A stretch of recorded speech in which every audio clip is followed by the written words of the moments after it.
Um grupo de pesquisadores da Universidade Tecnológica Federal do Paraná, em Pato Branco, também descobriu a capacidade da moringa em inibir a ação de radicais livres, o que ajuda a prevenir o câncer.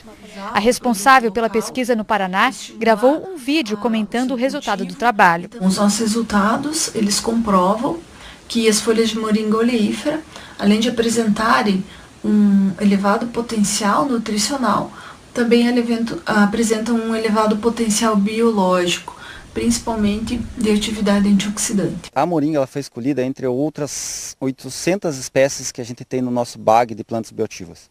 Ela foi escolhida justamente por causa disso. Ela tem vários benefícios nutricionais, químicos, bioativos, mas ela é uma planta de fácil cultivo, fácil colheita, depende de pouco manejo. Qualquer pessoa pode consumir a moringa.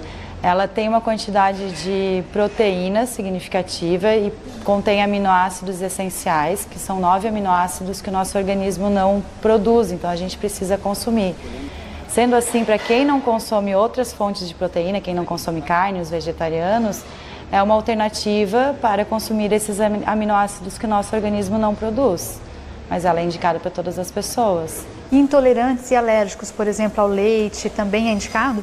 É indicado porque ela contém cálcio, né? A moringa ela tem um teor de cálcio elevado. A nossa alimentação tem que ter uma diversidade de alimentos. O que acontece hoje é que a gente tem mais de 2.000 espécies de plantas que poderíamos consumir e a nossa alimentação fica em torno de 20. Então, quando a gente mostra uma equivalência, por exemplo, de beta-caroteno, né, o precursor da vitamina A, entre a moringa, a cenoura e o fígado de boi, a gente não quer dizer para substituir esses alimentos pela moringa, mas sim para diversificar a alimentação e ter uma outra alternativa, fonte de nutrientes, para diversificar o prato.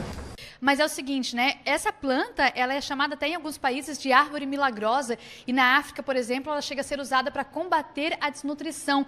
Aí o Dr. Juarez Furtado está aqui com a gente, ele é médico clínico geral, pediatra, homeopata e ele tem um conhecimento bastante aqui em relação à alimentação, a importância da alimentação saudável para manter uma saúde, né? Doutor, a gente falou no bloco anterior que a farinha da moringa, ela reúne os principais nutrientes que tem todos esses outros produtos que a gente está mostrando, né? O ferro do espinafre, vitamina B do amendoim, do feijão, o potássio da banana, o cálcio do leite e a vitamina A da cenoura. Só alguns exemplos do que tem na farinha.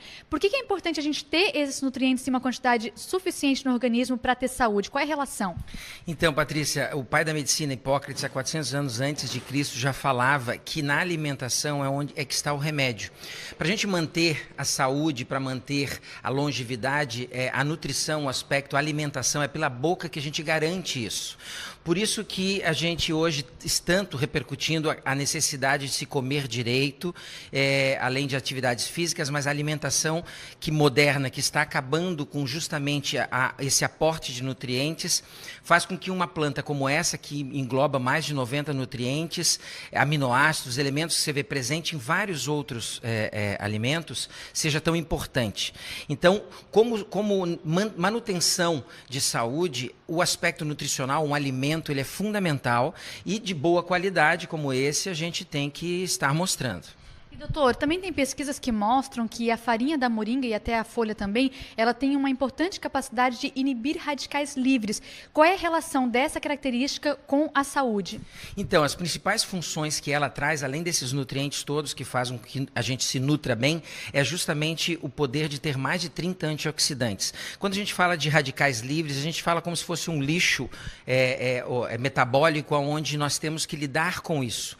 À medida que a gente vai envelhecendo, a gente começa a liberar mais radicais livres e isso gera um estresse oxidativo. Isso leva a um envelhecimento, leva a doenças degenerativas como Alzheimer, mal de Parkinson, a gente leva com doenças como a esclerose, as esclerose e a arteriosclerose e o próprio câncer.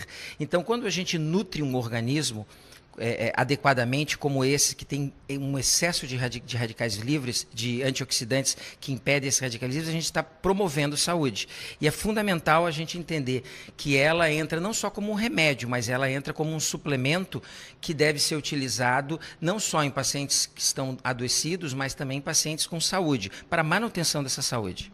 Doutor, só para finalizar, também é importante que as pessoas que usem esse alimento tenham consciência de que ela é bom para manter a saúde, mas se for tratar uma doença, tem que ter uma orientação médica, né? Por exemplo, cálcio, para quem tem uma deficiência, tem que ter um acompanhamento, né? Claro, sempre quando a gente fala, inclusive, de alimentos, a gente tem que ter uma nutricionista acompanhando, a gente tem que ter um médico acompanhando, porque a questão de médio de veneno e de um remédio está na dose. Então, as pessoas têm que saber manusear. Quando a gente usa um excesso dessa planta, em pacientes que têm problemas renais, problemas hepáticos, pode trazer algum problema. Então tem que ser acompanhado de um profissional. Legal, doutor. Obrigada pelas informações.